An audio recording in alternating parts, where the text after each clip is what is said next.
Okay, you guys ready? Yep. All right, let's do it in 3, 2, 1. Hello, everyone. Ray Aquino here with Talk Podcast with Robert Bulmer and our special guest, Greg Jones. My wife and I, we are local investors up here in the high desert. We normally invest in single family and small multifamily 1 to 4 units. And we have a local restaurant located in Hesperia called the Springhouse Family Restaurant at 16441 Main Street, Hesperia, California, 92345. You can reach me on my YouTube channel, Investing in Rentals. I found my passion, along with Instagram and TikTok at AquinoRay99. And here we have Robert Bulmer. Hello, everybody out there. I'm Robert Bulmer with FBC Mortgage. I'm an active loan originator. My NMLS number is 322918. You can get a hold of me just by looking up FBC. We're a nationwide company. My direct number is 760-669-7813. FBC is a equal housing lender. Their NMLS is 152859. I'm really excited about today's guest. Actually, Greg Jones is been a San Bernardino County Sheriff for almost 22 years. He's the head of this is why it's so important for the show today and why we were so excited, is he's the head of the Crime Prevention for Residential Housing 2023 and beyond. There's so much information he has and so important for landlords, homeowners, renters, that Greg just wanted to, we did a fair housing event in April and he was a speaker there. Again, I think this is so valuable. Have your pens and papers ready for notes. And Greg, why don't you take us off? Well, I'd just like to say thank you very much for the invitation to come and talk.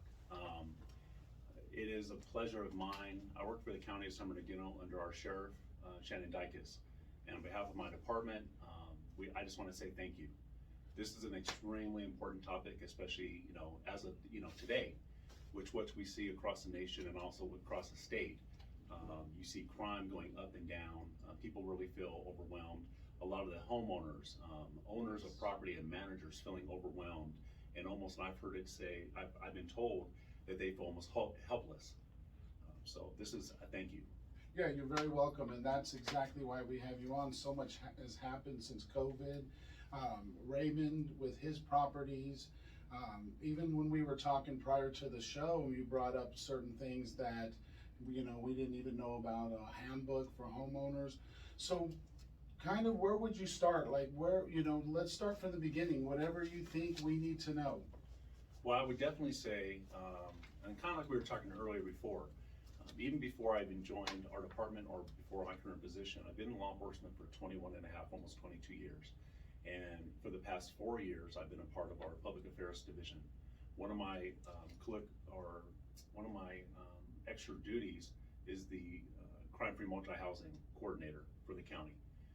My role is specifically to reach out to talk to managers, staff, maintenance personnel, anyone who works in the industry, and kind of give them some training. What I did not know is there's no standardized training besides law enforcement. They may get a 15-minute or a 30-minute little video and look at this and this is going to help you, but overall, nothing really in depth. Is that training as far as how to manage properties and what to look for in case of some illegal activity? Well, I wouldn't necessarily say how to manage a property because that is their lane, right? That is your lane.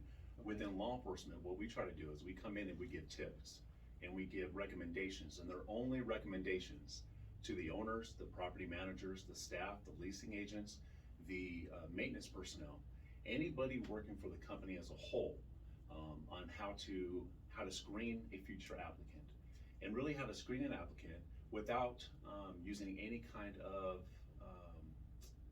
for the lack of a better word, violations of the law. No civil rights violations. Right. We talk about fair housing, what they can and cannot do. And the goal of that is to really do not use the crime-free multi-housing program as a weapon or as a tool to discriminate, because that's not what this program is about. It's just the opposite. We want to make sure that every person in the county of San Bernardino, even beyond, as a way to where if somebody is renting or managing a property, they can use this training to help them screen a future applicant a little bit better, to help them get the understanding of what they can and cannot do overall, so they will not be accused of a civil rights violation, and they stay away from that kind of. No, that's awesome, because here I'm studying to get my realtor's license, right? My real estate license. And the fair housing laws are a big part of this exam that I'm going to be taking soon. Now, you mentioned the fair housing and discrimination, how big that is, right? That's huge in the industry. And of course, as a real estate agent, a future real estate agent, I'm going to have to know these laws and know them very well, because I can get into a lot of trouble if I don't apply by these laws. Now, what type of training do you do, Greg, because I'm interested in taking your class. I'm definitely going to come out and take your class. So what kind of a training do you put out there? Well, overall, we start with, first of all, it's an 8-hour training class. It's simply 8 hours. It's open to all managers, leasing agents, staff, maintenance personnel, anyone who works in the office or for a company overall. And what we want to do is we want to give them the basic tips for crime prevention, how not to become victim. And they can use this information not only in their own personal business, but in their own personal lives. I'll give you an example.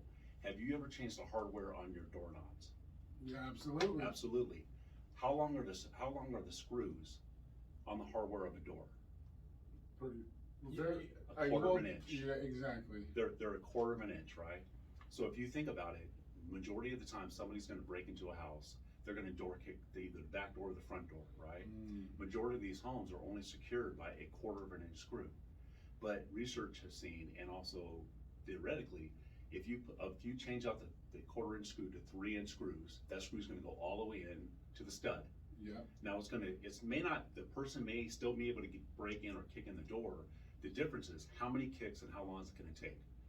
Wow. The goal would be the more kicks it takes, when the neighbors or somebody else will be able to call law enforcement, we're going to be able to get there to respond, or the person will get frustrated all the way around and just stop, right? Absolutely.